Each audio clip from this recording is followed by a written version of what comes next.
안녕하세요, 여러분. 여름이라 그런지 날이 많이 더워졌는데요. 집에서 뉴스 보기 딱 좋은 날씨죠? 함께 보는 뉴스보쇼입니다. 뉴스보쇼 속의 코너, 뉴스를 함께 해석하는 뉴스 토파보기 시간인데요. 오늘도 여러분과 함께 새로운 뉴스를 토파보도록 하겠습니다. 최근 미국이 기준금리를 인상한다고 해서 우리 경제에 어떤 영향을 미칠까 하는 우려가 많이 나오는데요. 그렇다면 기준금리란 무엇인지, 기준금리의 인상이 우리 생활에 어떤 영향을 미칠 것인지 궁금하시면 함께 보시죠. 금리가 무엇인지는 다들 아시죠? 일반적으로 사용하는 말로 이자율과 같은 뜻인데요. 이자율은 우리가 사용하는 화폐, 즉 돈의 가격이라고 볼 수 있습니다. 시장에서 물건을 사고 팔 때 가격이 존재하죠. 이와 마찬가지로 돈을 사고 팔 때에도 돈의 가격을 지불해야만 하는데요. 우리가 대출 시 이자를 지불하고 돈을 빌리거나 은행에 예금할 때 이자를 받는 것은 돈의 사용에 대한 가격을 지불하고 받는 것이라 볼 수 있습니다. 그렇다면 기준금리란 무엇일까요? 아마 기준이 되는 금리라는 뜻일 텐데요. 기준금리란 중앙은행에서 발표하는 것으로 국가의 기준이 되는 금리입니다. 시중은행 등 각종 금리의 기준이 되죠. 그 금리에 맞추어 금리가 맞아질 수 있도록 금융정책을 운영하겠다는 것을 보여주기 때문에 시중은행의 금리도 결국 이 목표치에 근접해질 수밖에 없습니다. 결국 기준금리에 따라 시장의 화폐를 얼만큼 풀 것인가와 관련된 통화정책이 움직여 단기와 장기의 금리에 영향을 미치고 이는 예금과 대출금리에까지 영향을 주어 궁극적으로는 실제 시장에까지 영향을 미칩니다. 즉, 우리나라의 통화량이나 물가, 시중금리에 영향을 주는 것입니다.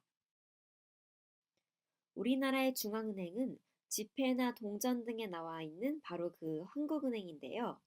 우리나라의 경우 한국은행이 발표하는 기준금리에 따라서 시중은행들의 금리나 물가가 영향을 받겠지요. 미국의 중앙은행을 연방준비은행이라고 부르는데요. 미국의 연방준비은행에서는 매 분기 기준금리를 결정합니다. 미국 경기가 좋아지면서 금리를 조금씩 인상하고 있는데요. 특히 이번에는 기준금리가 1에서 1.25%로 우리와 비슷해서 문제가 되고 있습니다. 미국의 금리와 우리나라의 금리가 같다면 아무래도 안정성이 더 높은 미국에 돈을 예금하는 것을 선호하지 않을까요?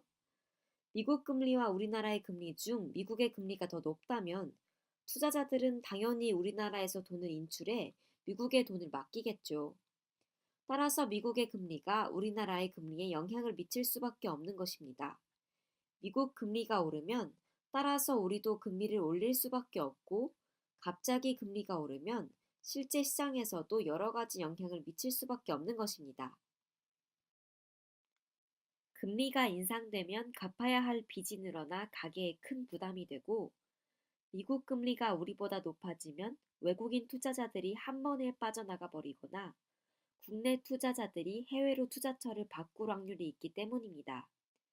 물론 투자를 금리만으로 하지는 않지만 위험에 대한 적절한 대비는 필요하겠죠?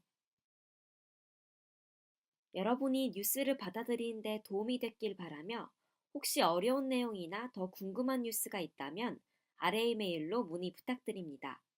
여기까지 뉴스 토파보기였습니다.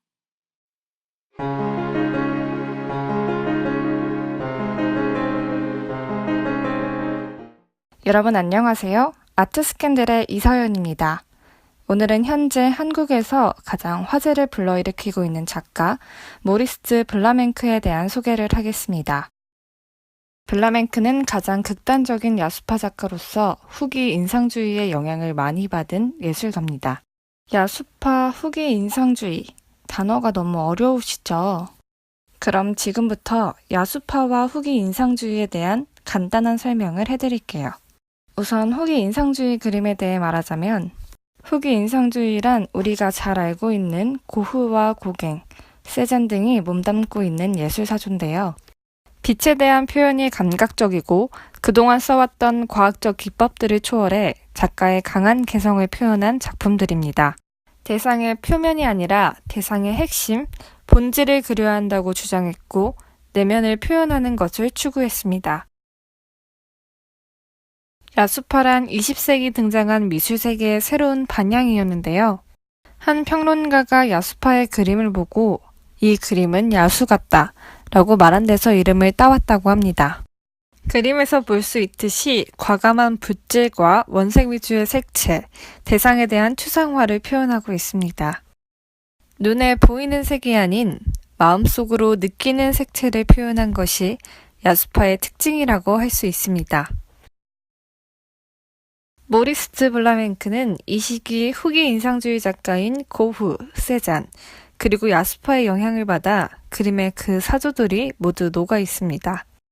그럼 다음 시간부터 모리스 블라맹크의 작품들에 대해 더 자세히 알아보겠습니다. 다음 시간에도 아트 스캔들에서 만나요.